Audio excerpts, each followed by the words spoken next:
The bus doors slid open with a sharp hiss, letting in a gust of cold air. The city outside was alive with honking horns, hurried footsteps, and the distant chatter of people going about their day.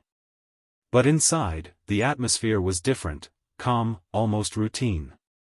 A young man, no older than 20, stepped in, his phone in one hand and a coffee in the other. His blonde hair was styled perfectly, his bright blue jacket crisp and expensive-looking. He barely glanced at the people around him as he scanned the crowded bus. Then he saw it. A single seat, right by the window. But there was one problem: someone was already sitting there. An old man. His jacket was worn, olive green, with several medals pinned carefully to the chest. His face was lined with deep wrinkles, his hair gray and neatly combed back. His hands rested on his lap, fingers slightly curled, as if they had seen years of hard work, of struggle. He wasn't doing anything, just staring out the window, lost in thought. The young man scoffed under his breath. He doesn't need that seat. He's just sitting there like he's got nowhere to be. Without hesitation, he stepped forward, tapping the old man's shoulder. "Hey, old man," he said, his tone casual but laced with arrogance.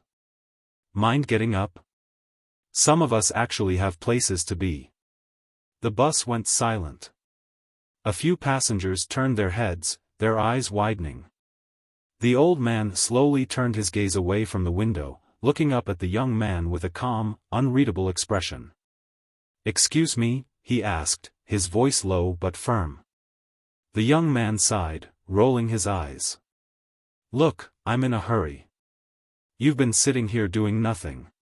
Just let someone younger sit. It's not a big deal."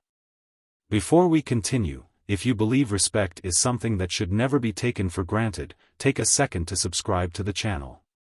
We're so close to 1,000 subscribers, and every single one of you helps keep these powerful stories alive.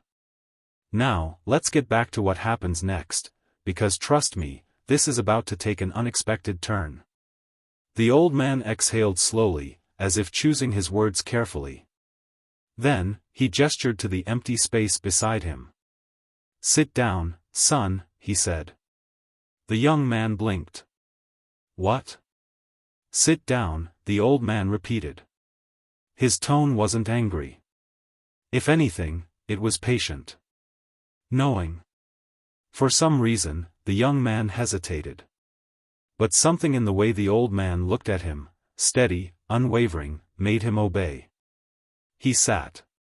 "You want to know why I sit?" the old man asked. The young man shrugged, still annoyed but now slightly curious. "Sure." The veteran took a deep breath, staring ahead as he spoke.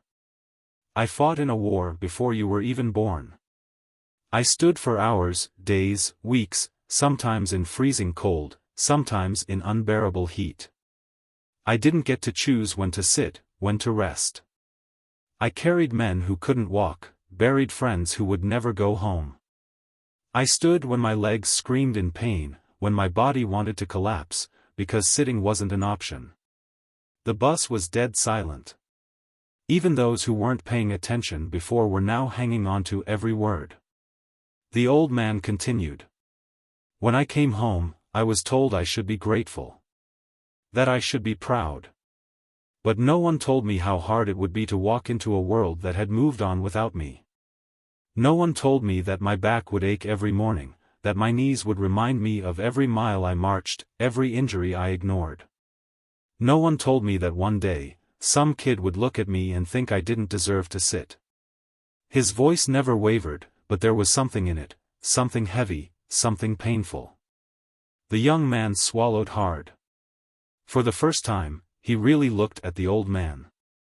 He noticed the way his hands trembled slightly, the stiffness in his shoulders, the way his eyes, though kind, carried a weight too deep to explain. "I don't sit because I'm lazy," the old man said. "I sit because I've already stood for more than my fair share."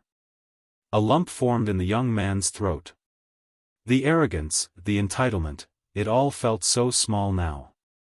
He had walked onto that bus thinking he was more important than everyone else. And now? Now, he just felt ashamed. I'm sorry, he muttered. The old man gave a small nod. It's not about me, he said. It's about learning to see beyond yourself. The young man didn't respond. He couldn't. But when the bus reached his stop, he stood, and instead of walking off, he turned back. Thank you, he said quietly. The old man gave him a knowing smile. As the young man stepped onto the sidewalk, the world around him felt different. The cars honked, people rushed past, the city moved as fast as it always did, but inside, something had changed. And from that day on, he never looked at an empty seat the same way again. Respect isn't just about words, it's about understanding the weight that others carry. If this story resonated with you, hit that like button, subscribe, and share this video. Let's reach 1,000 subscribers together and keep these powerful stories alive. And tell us in the comments, have you ever witnessed a moment like this?